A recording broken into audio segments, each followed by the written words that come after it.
मैं कौन हूं, कहां रहता हूं, कैसा हूं, इत्यादि इत्यादि।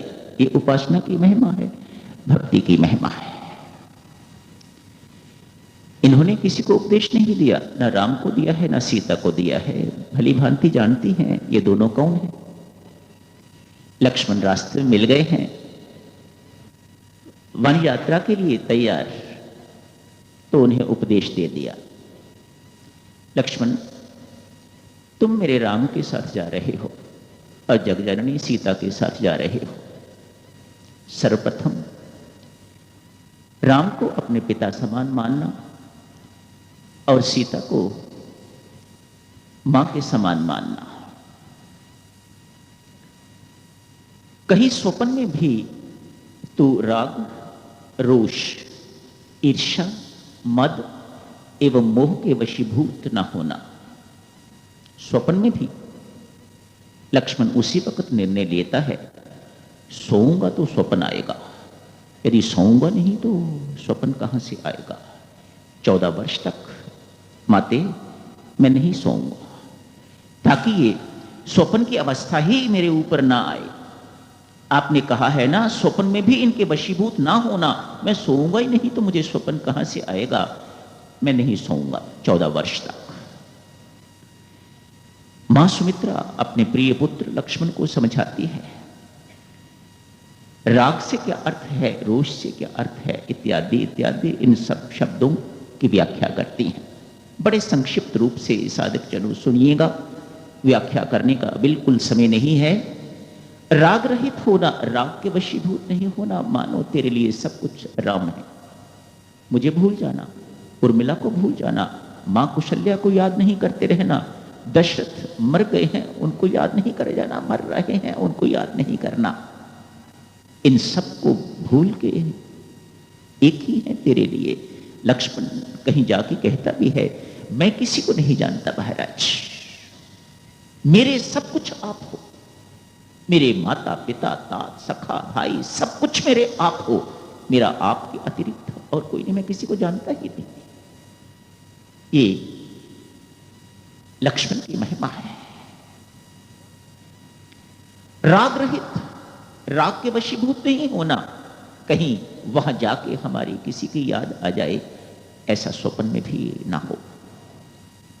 केवल राम एवं सीता, बस यही है तेरे लिए सब कुछ।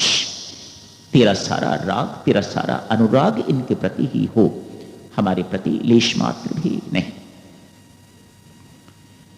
तेरा स्वभाव है कुछ इस प्रकार का लक्ष्मण, तू बहुत जल्दी रुष्ट हो जाता है, गुस्सा आ जाता है तुझे।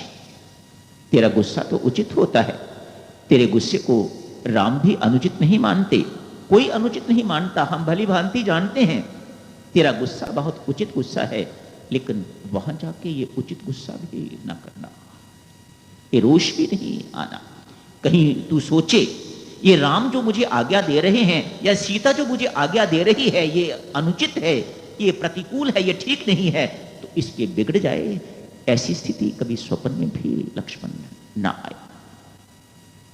स्वभाव है देवियों सज्जनों लक्ष्मण का इस प्रकार का। आप देखिए मंथरा जिस वक्त कैकेयी के पास गई है तो कुछ उल्ट पुल्ट सी बात कर रही है। कैकेयी ने सबसे पहले पूछा, क्या लक्ष्मण ने डांटा है तुम्हें, क्यों उल्ट पुल्ट बात कर रही है। मानो लक्ष्मण से प्रायः मंथरा को डांट पड़ती रहती है, औरों को भी डांटते होंगे वह किसी को स्पेयर नहीं करते, कुछ एक दो को छोड़ के लक्ष्मण ने किसी को स्पेयर नहीं किया। बहुत बड़े आलोचक हैं श्री रामायण जी के, कभी समय लगा तो चर्चा इस बात पर करेंगे। आज रोष नहीं आना, गुस्सा नहीं लाना, वहां इनके श्री चरणों में विराजमान रहना, इनकी सेवा करते रहना, अनुकूल कहें प्रतिकूल कहें, इष्ट कहें अनिष्ट कहें, ये तेरा जानने का विषय नहीं है, तू केवल सेवा कर। उन्होंने ठीक कहा है या गलत, ये तेरा जानने का विषय ही नहीं है, तूने इनकी सेवा करनी है, जो ये कहें उसे करना है, चाहे राम कहें चाहे उनकी अभिन्न जगजननी मां सीता कहे हैं, तुझे इनकी आज्ञा का पालन करना है, इनकी सेवा करनी है, रोष स्वप्न में भी ना आए। कहीं तो ये सोचने लग जाए जैसा मैं राजकुमार वैसा ही ये भी राजकुमार, मैं इसकी सेवा क्यों करूं, इसमें ऐसी बड़ी बात क्या है। स्वप्न में भी लक्ष्मण तेरे अंदर ईर्ष्या का भाव जो है वह नहीं आना चाहिए। ठीक है माते, कहीं ये समझने लग जाए ये सेवा मुझे मिली है इसलिए मेरे अंदर कुछ ना कुछ होगा। भरत को क्यों नहीं मिली, शत्रुघ्न को क्यों नहीं मिली, इतने बड़े बड़े महान मंत्री इत्यादि हैं वहां पर, उनको क्यों नहीं मिली। कहीं ये मद भी तेरे अंदर स्वप्न में ना आए। लाख लाख शुक्र करना उस परमेश्वर का, ये राम की कृपा है कि ये तुझे सेवा मिली है। वह किसी को भी दे सकते थे, भरत को बुलाया जा सकता था इस सेवा करने के लिए, वह भी तैयार होता, वह अभी भी तैयार है। आपने देखा आज पढ़ा है, वह भी तैयार है, मैं भी यही रहूंगा महाराज, जहां लक्ष्मण रहेगा मैं भी वहीं रहूंगा, वह भी सेवा करने के लिए तैयार है। कहीं तेरे अंदर ये मद भूल से भी स्वप्न में भी तेरे अंदर ना आए। अपनी हैसियत ना भूल जाना, अपना वास्तविक स्वरूप ना भूल जाना लक्ष्मण, तेरे अंदर मोह ना आए। ये मोह जिसे आप जानते हो वह तो ये है ना, अपने घर गृहस्थी के लोग जो हैं इन्हीं के लिए सब कुछ करना, इन्हीं का अपमान सहना, इन्हीं के लिए चोरी करनी, इन्हीं के लिए बेईमानी करनी, इन्हीं से राग रखना, इन्हीं से सब कुछ करना, इसे मोह कहा जाता है, सारे संसार को छोड़ के। लेकिन संत महात्मा एक मोह की बड़ी गहरी परिभाषा बताते हैं, वह ये, जो सत्य को असत्य बताए वह मोह, और जो असत्य को सत्य बताए वह मोह।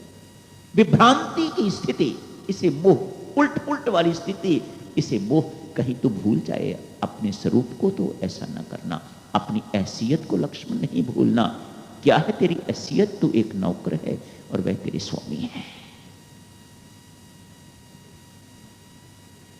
इस प्रकार से बेटा, इस प्रकार से मेरे राम और सीता की सेवा करना कि उन्हें कभी भूल से भी अयोध्या की याद ना आए। जहां रहे वहीं अयोध्या स्थापित कर देना, उन्हें कहीं भूल से भी हमारी याद ना आए या अयोध्या की याद ना आए। हर वक्त मीठा बोलना, मुस्कुराते रहना, कभी सेवा करते हुए उड़ना नहीं। मानो मां सुमित्रा ये हमें बोध दे रही हैं लक्ष्मण के माध्यम से कि एक सेवक को, एक परमात्मा के नौकर को किस प्रकार का होना चाहिए। आइए भक्तजनों थोड़ा और आगे बढ़ते हैं। अब ये तो मां सुमित्रा उपासना द्वारा दी गई शिक्षा थी लक्ष्मण को, आशीर्वाद लेके चले गए। आज भरत जी लौट आए, ननिहाल गए हुए थे, लौट आए। उनकी साधना आरंभ होती है, उनकी साधना का शुभ आरंभ तो हो गया। जब व्यक्ति को विरोध आने लग जाए, डांट डपट पड़ने लग जाए, तो समझना चाहिए कि साधना का शुभ आरंभ जो है वह हो गया है। कौशल्या से डांट पड़ी, उसके बाद मां की गोद मिली, मानो मां ने आशीर्वाद दे दिए, ज्ञान ने आशीर्वाद दे दिए, और क्या चाहिए। भरत जी महाराज ज्ञानी हैं, कर्मयोगी भी हैं, लेकिन उन्होंने साधना का मार्ग न ज्ञान ही चुना है न कर्मयोग ही चुना है, तो फिर क्या चुना है। आइए देखते हैं। साधना का शुभ आरंभ तो कौशल्या की डांट से ही आरंभ हो गया। बेचारा रो रहा है, बिलख रहा है, अनेक सारी ज्ञान की बातें कही हैं।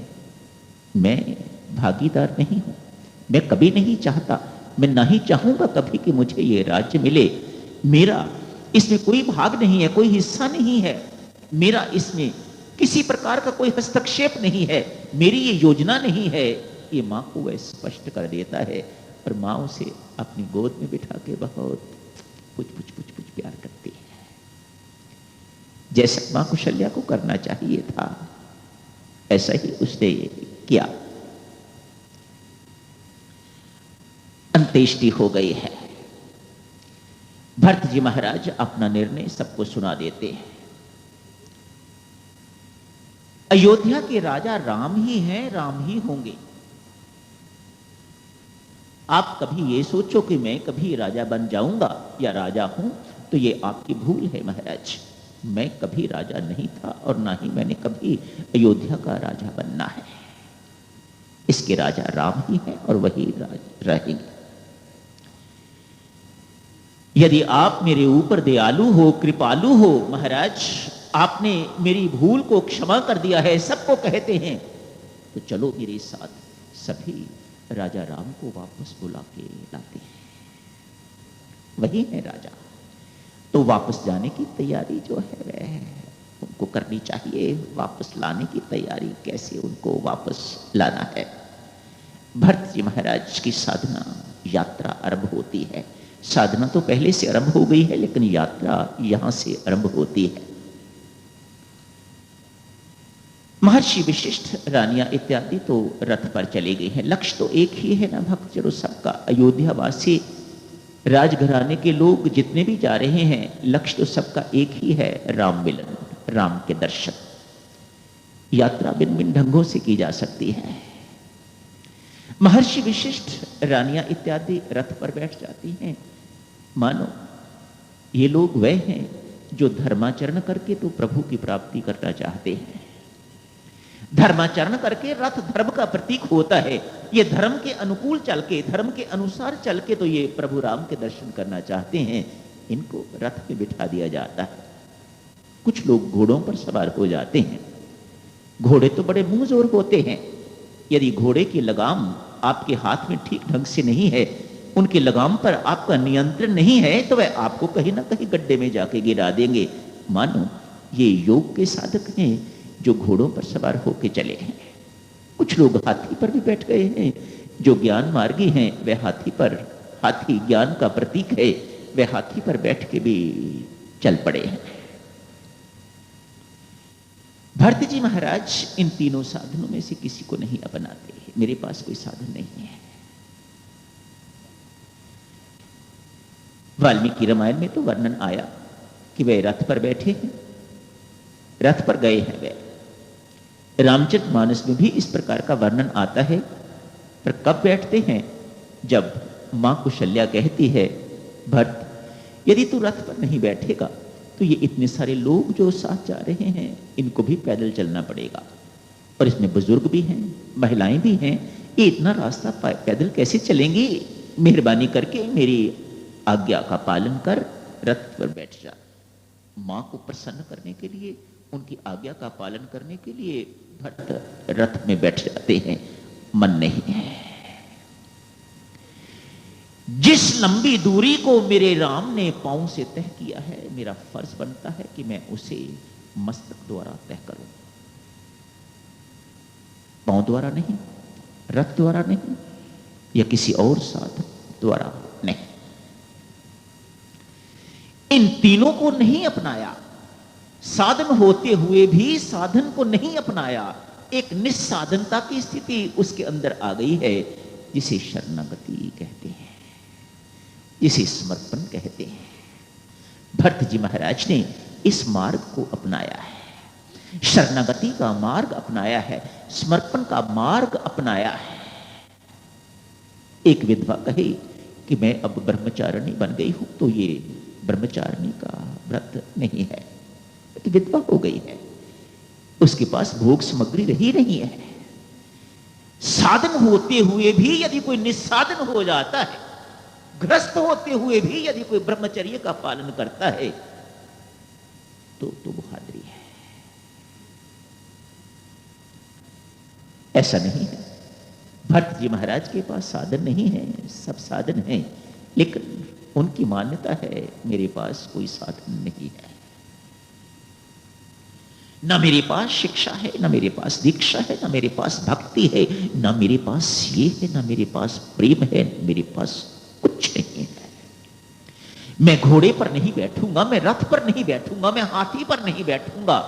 मेरे पास कोई साधन नहीं है, मेरे पास कोई पूंजी नहीं है, मेरे पास कोई धन नहीं है, मेरे पास कोई गुण नहीं है, मैं दुर्गुणों की खान हूं, मेरे कारण ही तो सारा अनर्थ हुआ है, सारे पाप का भार भरत जी महाराज अपने सिर के ऊपर ले रहे हैं। मैं कैकेयी को भी दोषी नहीं ठहराता, भले ही मैंने गाली निकाली है, कैकेयी ने आखिर किया है सब कुछ तो मेरे लिए ही तो किया है, मैं ही इस अनर्थ का कारण, सब कुछ अपने सिर के ऊपर भरत जी महाराज ले रहे हैं। मैं जाऊं तो किस मुंह से जाऊं, बस एक ही आसरा है, इसे राम कृपा कहा जाता है। जब व्यक्ति सारे साधनों को छोड़ के एक राम कृपा पर निर्भर रहे, एक राम भरोसे रहना शुरू कर दे, मेरी साधना यही है कि मैं राम भरोसे रहूं, मैं राम आश्रय रहूं, तो इसे शरणागति कहते हैं, इसे समर्पण कहते हैं, इसे सरेंडर कहते हैं। एक राम भरोसे, राम कृपा। राम कृपा ऐसे ही व्यक्ति में अवतरित होती है। प्रेम का प्रतीक है, भक्ति की प्रकाष्ठा है शरणागति, समर्पण। जब व्यक्ति इस प्रकाष्ठा को पहुंच जाता है तो परमेश्वर अति दयालु, अति कृपालु, उसके प्रेम को देख के तो अपनी कृपा को उसमें उड़ेल देते हैं। ये परम प्रेम बन जाता है, ये पराभक्ति बन जाती है। पराभक्ति इसे ही कहते हैं जब साधक का प्रेम और परमेश्वर की कृपा का सम्मिश्रण हो जाता है तो उसे पराभक्ति कहा जाता है। परमेश्वर की कृपा तो सब पर है, लेकिन अवतरित उसी पर होती है जिसके हृदय में परमात्मा के प्रति प्रेम उमड़ता है। दूसरे हृदय में ये अवतरित नहीं होती, भले ही ये सब पर है, अवतरित उसी पर होती है। भरत जी महाराज चल पड़े। आखिर भक्तजनों, ये राम राज्य में ये जो व्यवधान आया है, आया क्यों है? ये बाधा जो आई है, आई क्यों है? संत महात्मा कहते हैं भरत है प्रेम का सागर और परमात्मा श्री राम है कृपा के सागर। भक्त और भगवान की होड़ लगी हुई है आपस में। भक्त चाहते हैं कि मुझे कोई ना जाने, सब कुछ भगवान है, और भगवान कहते हैं बेशक मुझे कोई भूल जाए लेकिन कोई मेरे भक्त को ना भूले। दोनों में होड़ लगी हुई है।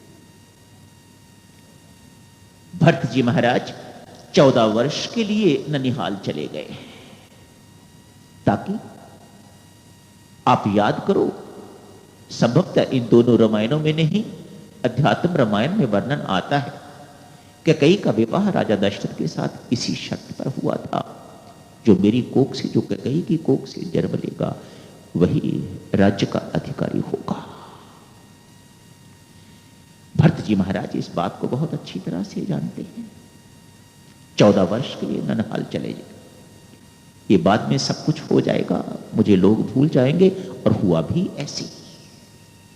कैकेयी भी तैयार है, कैकेयी भी जानती है कि ये व्रत ये हुआ है, ये प्रण इस प्रकार का हुआ है, ये एग्रीमेंट हुआ है इस प्रकार का, लेकिन वह राम प्रेम में इतनी प्रभावित हो गई हुई है, इस प्रकार की हो गई हुई है, इतनी बह गई हुई है कि वह भी इस बात को भूल गई हुई है कि भरत ने राजा बनना है।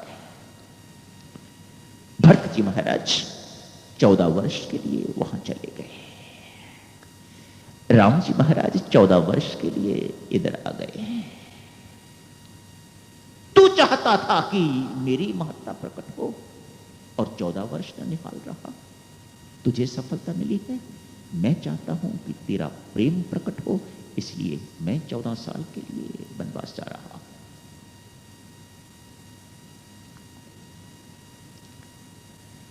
प्रेम का सागर एवं कृपा का सागर चित्रकूट में मिलने जा रहे हैं। दोनों वहां मिलेंगे जाके। चित्रकूट पहुंचते ही इससे पहले भरद्वाज ऋषि का आश्रम आता है। निषाद से होते हुए भरद्वाज ऋषि के आश्रम में जाते हैं। भरत जी महाराज महर्षि भरद्वाज के चरणों पर अपना शीश नवा देते हैं और रखे रखते हैं। शर्मिंदगी है बड़ी भारी, बड़ा भारी संकोच है, अपना सिर उठाते नहीं। भरद्वाज मुझे अवश्य पूछेंगे, क्या तू ही वह भरत है जिसके कारण ये सारा अनर्थ हुआ है?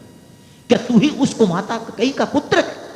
संकोचवश अपना सिर जो है, अपना मस्तक उनके श्री चरणों से उठा नहीं रहे। अरे मैं जानता हूं, मैंने सब कुछ सुन लिया है, और संकोच में डूब जाते हैं। मानो ये मुझे बिना पूछे ही इन्हें पता लग गया हुआ है कि वही मैं हूं जिसके कारण ये अनर्थ हुआ है। अपना मस्तक और निभाए रखते हैं, उठाते नहीं। अरे भरत, तू अपराधी नहीं, मस्तक उठाया है। अपराधी तो कैकेयी है। अरे वास्तव में तत्व दृष्टि से देख, तू तो बड़ा ज्ञानी है, ध्यानी है, समझदार है। धर्म के सार मर्म को तू समझता है। वास्तव में दोष कैकेयी का भी नहीं है। तो महाराज, महर्षि भरद्वाज कहते हैं, दोष तो उस सरस्वती माता का है जो कैकेयी की जुबान पर बैठ गई और जिसने ये सब कुछ करवाया। भरत जी महाराज बड़े चकित।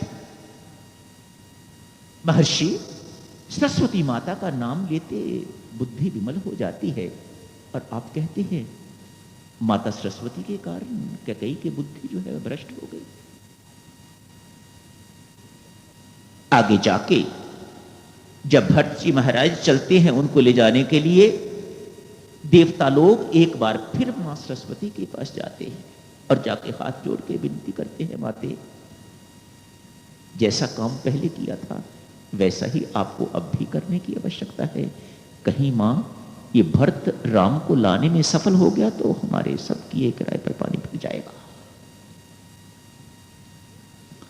मां सरस्वती के पास देवता लोग फिर गए हैं एक बार और जाके ये प्रार्थना करी है, जिस प्रकार से ये आपने अभी तक किया है, मेहरबानी करके अब ये एक और कारनामा करो। एक किसी भी ढंग से भरत को सफलता नहीं मिलनी चाहिए कि वह राम को वापस ले आए। जानते हो देवियों सज्जनों, मां सरस्वती ने क्या कहा है? वह कहती हैं कि आप सोचते हो मैंने आपकी बात सुन के तो कैकेयी की जुबान पर विराजमान हो गई थी। आपके कहने पर वह जाके वहां बैठ गई थी?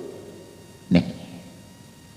अरे कठपुतली जो है वह नाचती है तो वह दर्शकों के इशारों पर नहीं नाचती, उनके कहनों के अनुसार नहीं नाचती। वह नाचती है जिसके हाथ में उसकी डोरी है। मेरी डोरी किसके हाथ में है? तब कुछ कीन राम रुक जाए। जब मैंने राम के रुख को देखा, जब मुझे राम ने, जो मेरे कर्णधार हैं, जो मेरे सूत्रधार हैं, जिस वक्त उन्होंने मुझे इशारा दिया, उनका रुख मैंने पहचान के तब मैंने कैकेयी की जुबान पर अपने आप को निवासित किया। अब भी मैं आपके कहने के अनुसार नहीं करूंगी। अब भी मुझे मेरे मालिक जब इशारा करेंगे तो ही मैं। हे राम जी, एक तेरा सहारा हे राम, एक तेरा सहारा हे राम जी, एक तेरा सहारा, एक तेरा सहारा हे राम जी, एक तेरा सहारा, एक तेरा सहारा हे राम जी, एक तेरा सहारा, एक तेरा सहारा हे राम जी, एक तेरा, एक तेरा सहारा हे राम जी, एक तेरा सहारा, एक तेरा सहारा हे राम जी, एक तेरा, एक तेरा सहारा हे राम जी, एक तेरा सहारा,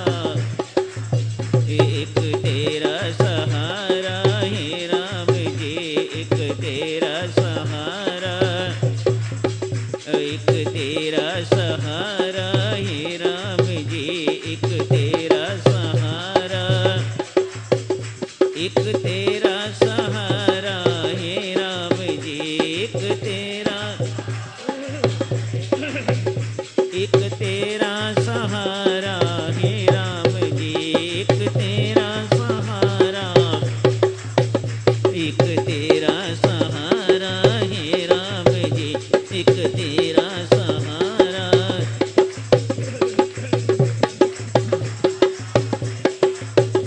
एक तेरा सहारा